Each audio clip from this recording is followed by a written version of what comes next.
Alright, welcome to turn 7 of Outmaneuvered. I think we should probably see a surrender at the end of this turn, but let's play it through as if that's not happening, and we'll see how it goes.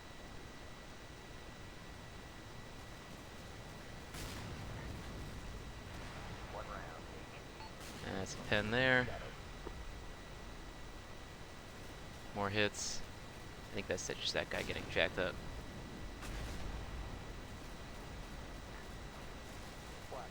That smoke's already gone.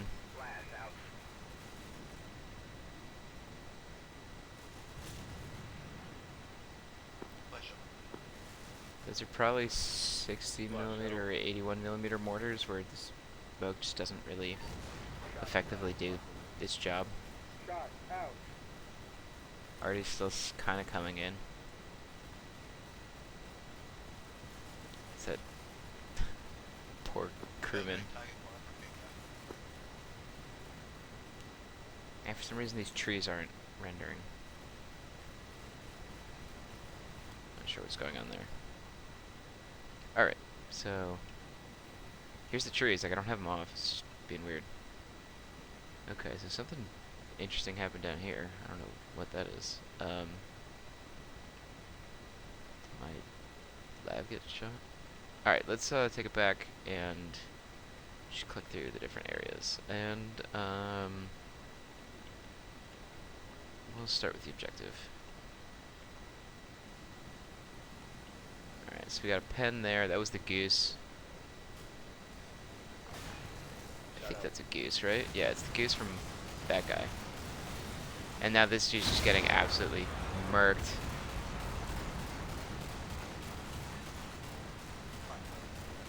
The tank rolls in and just...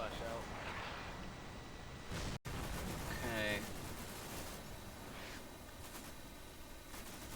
That crew's running off. Is that crew or is that... Nope, that's the dismounts. There's dismount friends.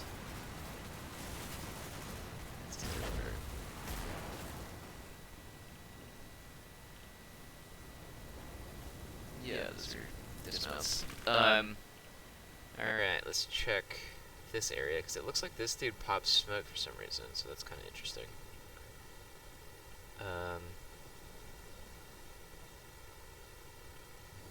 What happened that caused him to do that?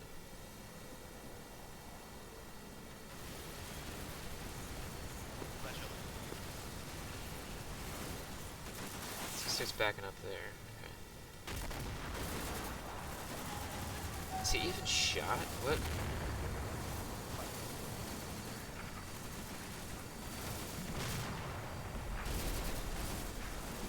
He sees something that scares him, I think. I don't know what is going on. The only thing he sees is that, though.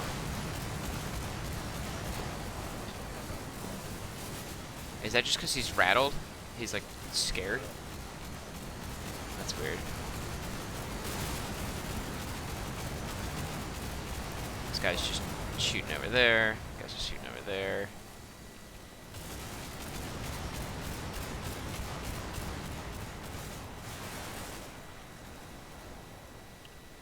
I don't know that there's much more to look at. We can just see his stuff or stuff popping up.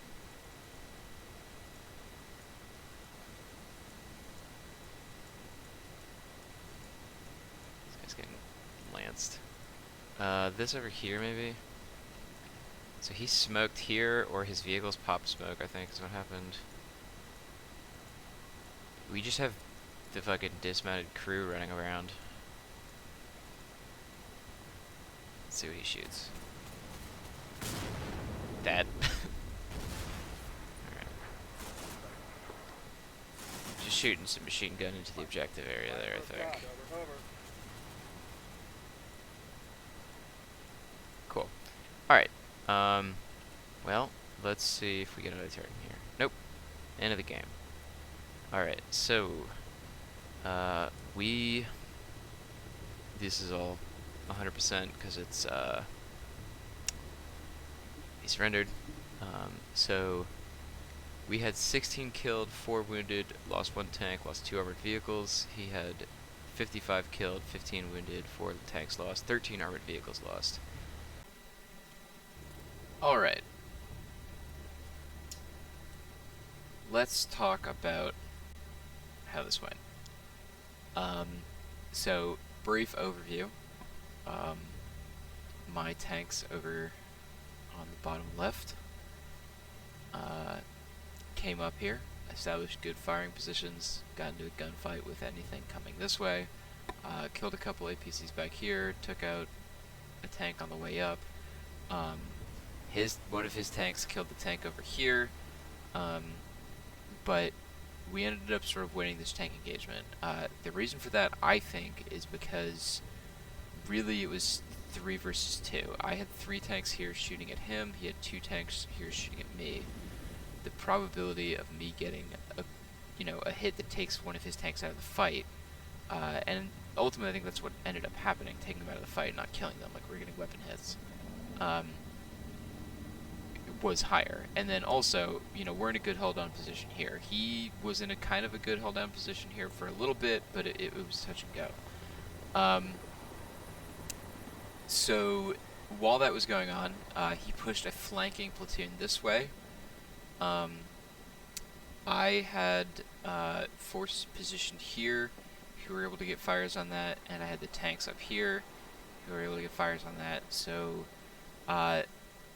these guys were completely exposed, completely out in the open, nowhere to run, nowhere to hide. You gotta kill to stay alive, and they all got shot up. So a tank or 2 and some armored carriers did make it into the objective, but once there, just got picked off by the ring of LAVs and tanks and infantry with Gustavs, all that kind of thing. Really the only significant casualties I took, we had that Leopard C2 that got killed over here early on. We lost 2 LAVs over here, one on the hill, one that went down further this way, and I think got shot by the tank over here. We took significant casualties in these 2 units, in this building here, and then I believe it was this one, nope, this unit here also took, looks like they lost 3 guys, whereas he took a lot more. So, stuff that worked well for me.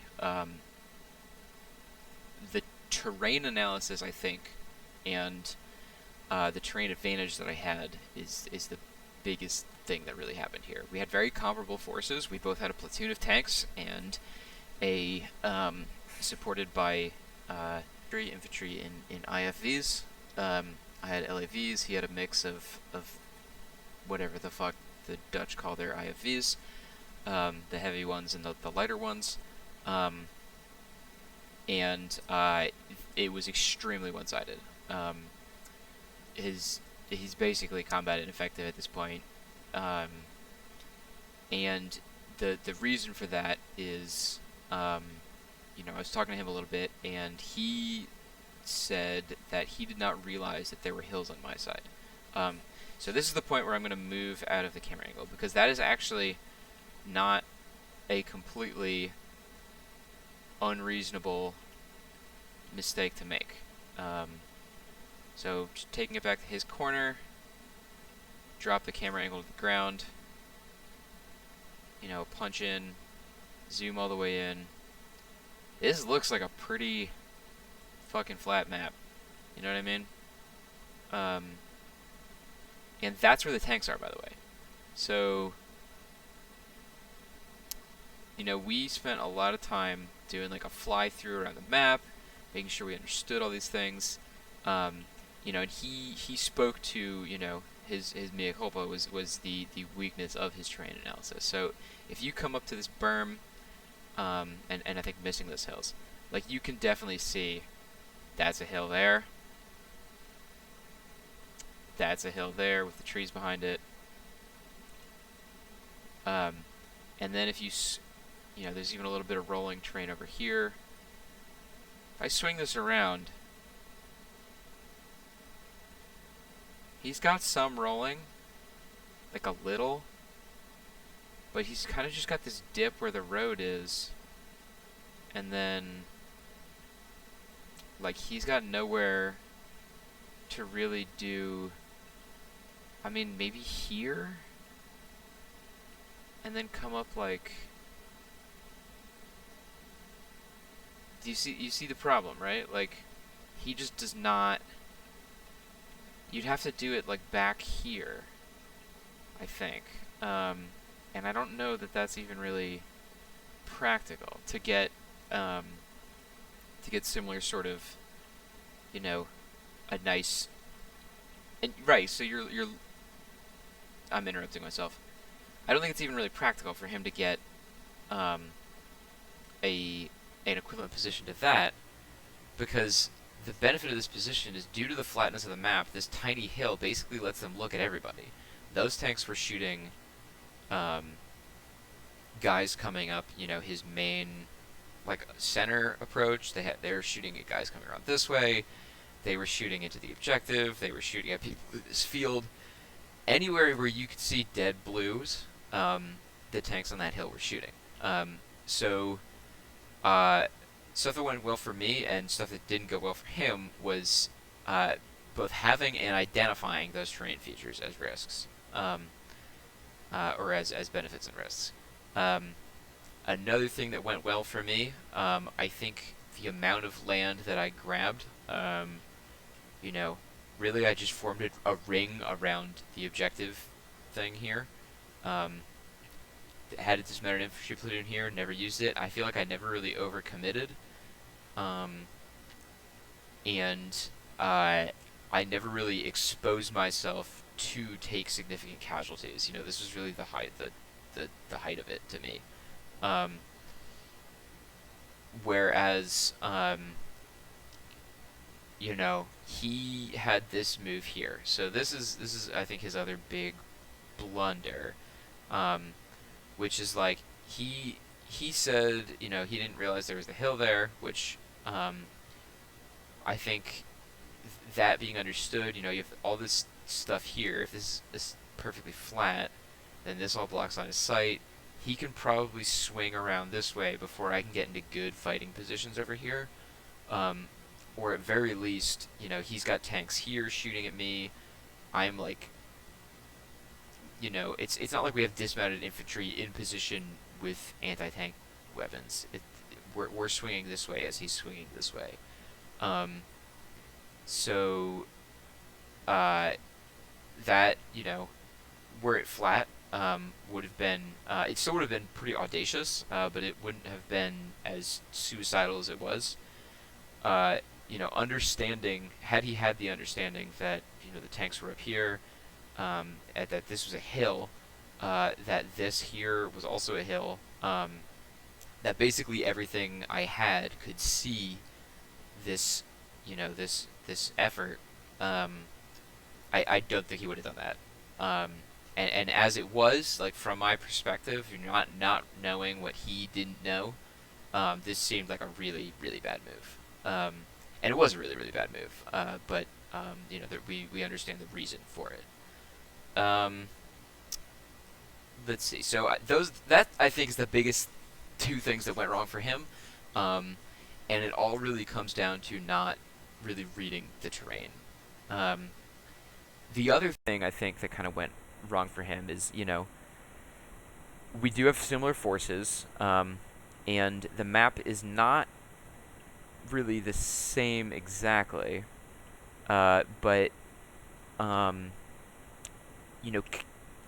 committing on like turn 1 I don't think was wise on this map,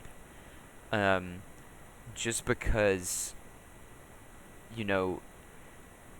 I think in the first episode I had talked about how my plan was to establish defensive positions here, let the situation unfold, get into this sort of like long range, stab in the dark knife fight thing, and then do like some really audacious bold flank this way, maybe, screened by these buildings if he didn't take up positions there. That would have relied on a few things. One is, developing the situation, right? Like we don't want to just commit immediately. We want to see what the situation is. We want to allow it to unfold. We want to allow the opponent to make mistakes. We want to allow information about the, you know, the the battle space to come to light. And uh, that way, when we do make this really bold, audacious move, and audacity is important, right? Who dares wins, all that, right? Like that is key, but you need to be able to support that, right? You don't want to just not know what's going on, so you just step out throwing haymakers and then get your fucking nose punched in. Um, it's important to understand, um,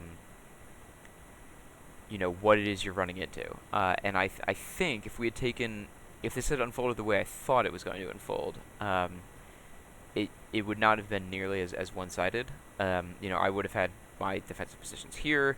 He would have had his defensive positions in there.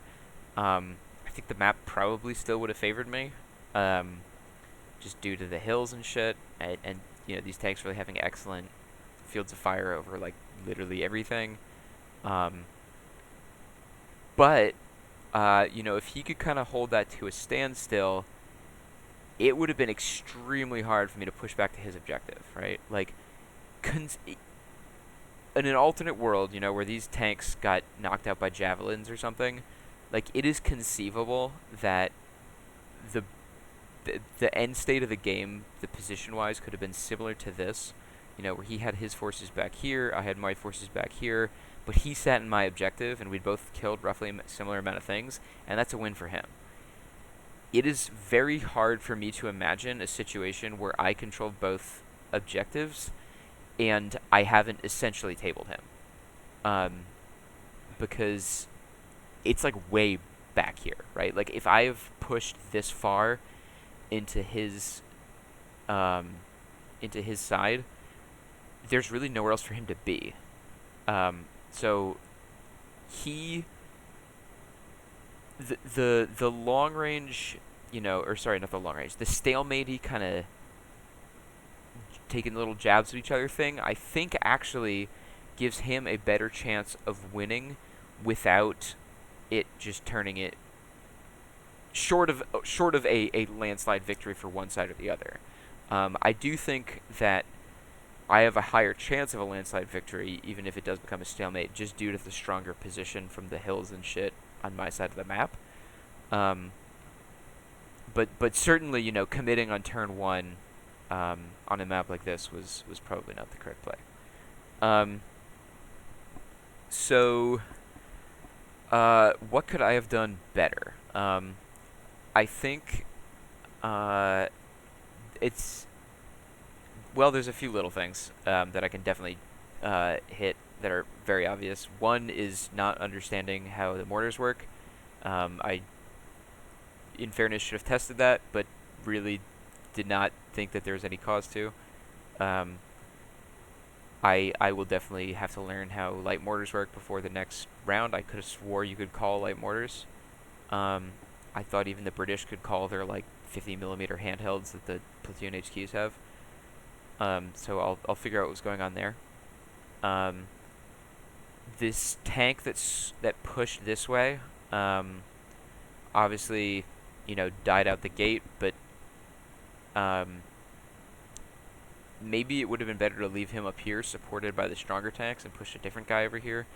Maybe it would have been better to just not push someone over there at all, because like really, what does this guy buy you that you don't get from this? I had a ton of infantry that really didn't get into the fight, and I think in a map like this, taking maybe like 2 platoons and then just like a bunch of javelin teams or like ATGM teams is probably stronger. This is not like an infantry centric map. You need infantry. I would have needed infantry in the end, to commit to the final effort here. Um, and I think in a world where he, had fared better, he would have needed infantry to hold this and push out a little bit. But I think this sort of like this is sort of like the default force in a combat mission match of this size, right? It's like a company of infantry, a platoon of tanks from the same major formation, and then like some off-table asset. Um, whether it's artillery or mortars or drones or a stupid helicopter or something. Um, and I think deviating from that and specializing a little more probably would have been better. Um, I probably could have turned this into a stronger position. I mean, again, it really turned like it's a blowout win in my favor, so it's hard to. There are certainly things I could have done better. It's hard to say that definitively without just resorting to like, oh well, maybe this could have been better, because we don't really know how it would have played out. Um, but definitely figuring out the mortars, definitely, um, you know, uh, trying to get some of those stronger AT weapons, um, would have been good. Uh, I think my opponent in this is a much stronger player than the results of this match would indicate. Um, he made really one fatal error that undid his whole thing, which came down to terrain analysis. Um, and he was already in a pretty difficult situation, just scenario wise. My side definitely has the advantage here. Um, so that's it, and I will see how the next game goes.